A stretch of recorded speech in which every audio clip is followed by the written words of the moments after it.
இடைக்கால பட்ஜெட் காரணமாக ஜனவரி 31 அன்று சந்தை உயர்ந்தது.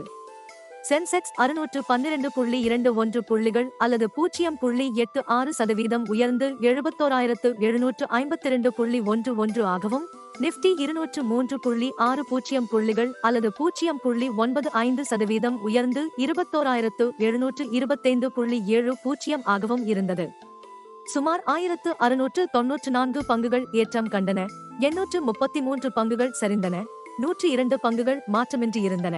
Top 5 gainers: doctor Reddy, Eicher motors, Sun Pharma, Tata motors, Divi's lab. Top 4 losers: L T Titan, BPCL, Tata consumer. இப்போது தனிப்பட்ட பங்குகள் பற்றிய செய்திகளை பார்ப்போம். ஸ்டாக்ஸ் மஹத் சேனலுக்கு வரவேற்கிறோம். இந்த சேனலின் வளர்ச்சிக்கு உங்கள் ஆதரவை வழங்குமாறு கேட்டுக்கொள்கிறேன். இந்த வீடியோ உங்களுக்கு பிடித்திருந்தால் சப்ஸ்கிரைப் பொத்தானை கிளிக் செய்து நோட்டிபிகேஷன் பெல் பொத்தானை அழுத்தவும்.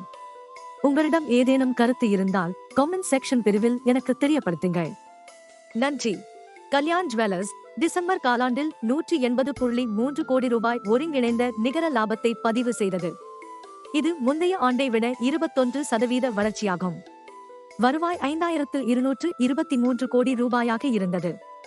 இது கடந்த ஆண்டு 3,884 கோடி ரூபாயிலிருந்து 34% அதிகரித்துள்ளது என்று நிறுவனம் செபி பதிவில் தெரிவித்துள்ளது.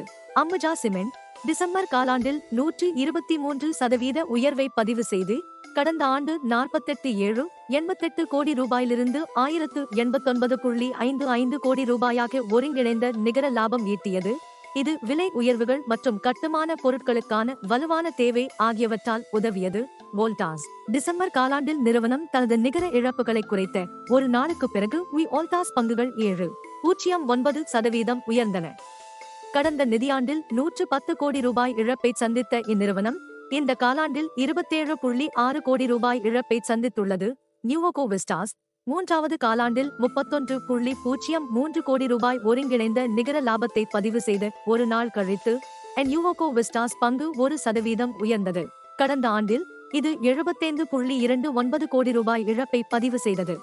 ஜோடியாக் எனர்ஜி உத்தர் குஜராத் வீட் கம்பெனி நிறுவனத்துடன் மீன் கொள்முதல் ஒப்பந்தத்தில் கையெழுத்திட்ட பிறகு ஜோடியாக் எனர்ஜி பங்குகள் 2% சரிந்தன. டாடா மோட்டார்ஸ் பங்குகள் 3.02% உயர்ந்தன மற்றும் பிப்ரவரி 2ஆம் தேதி அதன் Q3 முடிவுகள் அறிவிப்புக்கு முன்னதாக ஆல் டைம் ஹை அடைந்தது. கடந்த 5 அமர்வுகளில் பங்குகள் உயர்ந்து வருகின்றன. கோச்சின் ஷிப்யார்ட் Q3 நிறுவனம் வலுவான முடிவுகளை அடுத்து கோச்சின் ஷிப்யார்ட் 3.6% உயர்ந்தது. இந்த காலாண்டில் நிகர லாபம் 121% உயர்ந்து 244.4 கோடி ரூபாயாகவும், செயல்பாடுகளின் வருவாய் 64% உயர்ந்து 1,056.4 கோடி ரூபாயாகவும் இருந்தது. விஐபி இண்டஸ்ட்ரீஸ் Q3 நிறுவனத்தின் நிகர லாபம் ஆண்டுக்கு 78% குறைந்து 7.15 கோடி ரூபாயாக இருந்ததை அடுத்து இந்த பங்கு 4% சரிந்தது. வருவாய் 4% உயர்ந்து 546.4 கோடி ரூபாயாக இருந்தது.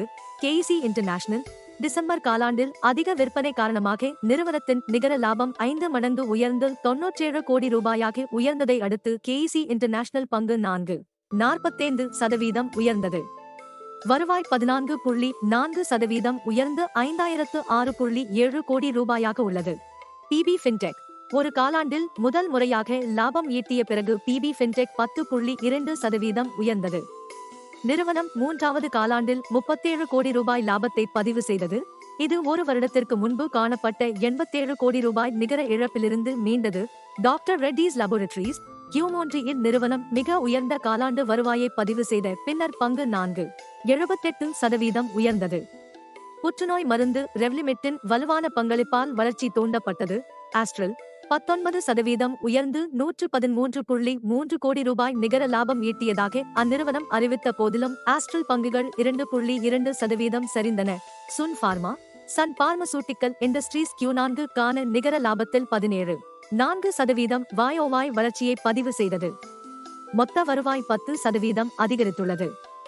நிறுவனம் இடைக்கால ஈவுத்தொகையாக ரூபாய் 8.5 அறிவித்தது.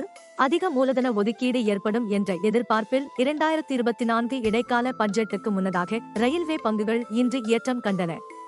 ஜூபிட்டர் வேகன்ஸ், IRFC, ரேல் விகாஸ் நிகம் லிமிடெட் ஆகியவை லாபத்தில் முன்னிலை வகிக்கின்றன.